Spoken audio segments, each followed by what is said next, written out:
What's up, YouTube? It's Anthony Castillo with you guys. So this particular talk, I want to focus on a therapeutic communication.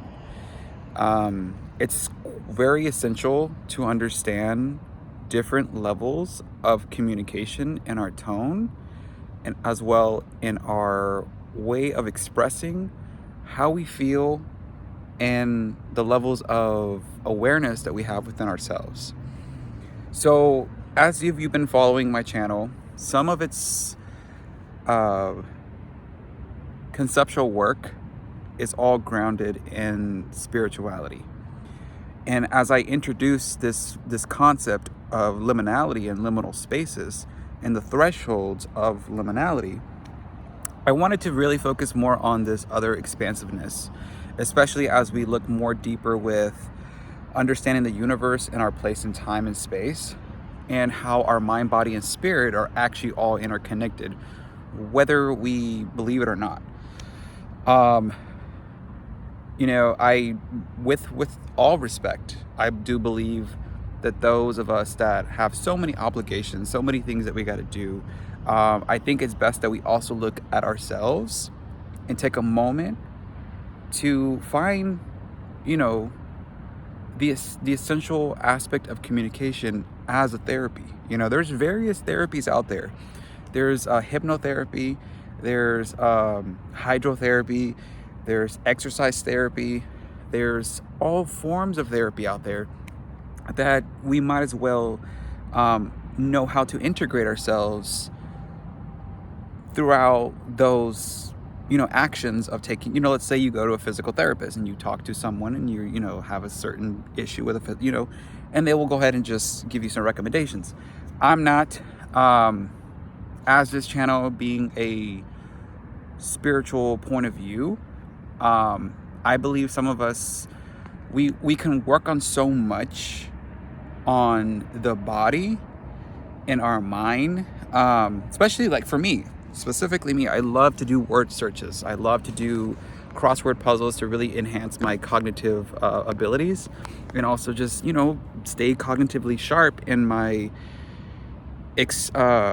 movements. Because as a dancer, I've always had to find ways to dig deep into my body.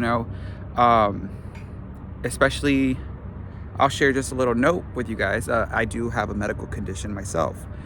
And I think being able to come from a point of view of therapy, like therapeutic communication, and having a relatability with others, it does bring an element of understanding that someone is going through something, maybe not as bad, but sometimes we can relate to each other. And, for just purposes of precaution, and also just HIPAA precaution as well, just sharing that part in my life, I think has allowed me to use that to heal myself.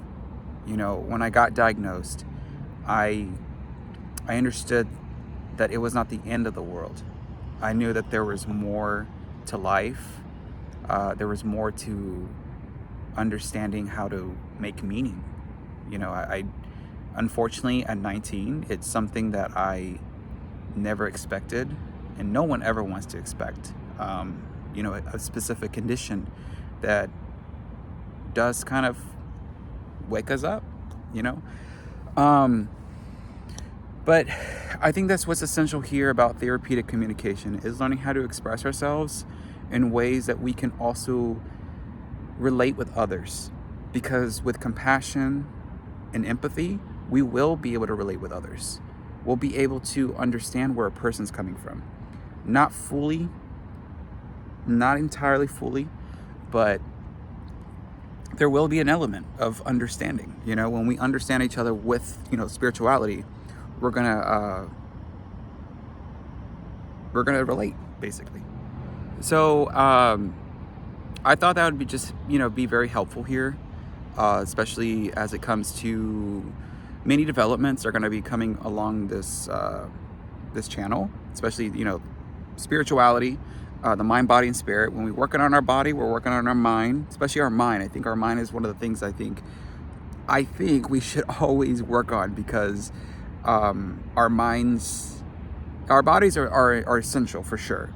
But I mean, I'm sorry, our bodies are essential, but our mind is what guides us into understanding what is our meaning, what is our reasons, and what is our purpose, especially with the universe. And again, for those of you that, come from different backgrounds of any kind of spiritual viewpoint, I respect with all respect. Me, I do have a faith, and me, I do believe in God. So, and those things are very, I would say, harmonious to be able to have as a balance, But that being said, guys, remember to subscribe, and I will catch you in the next one.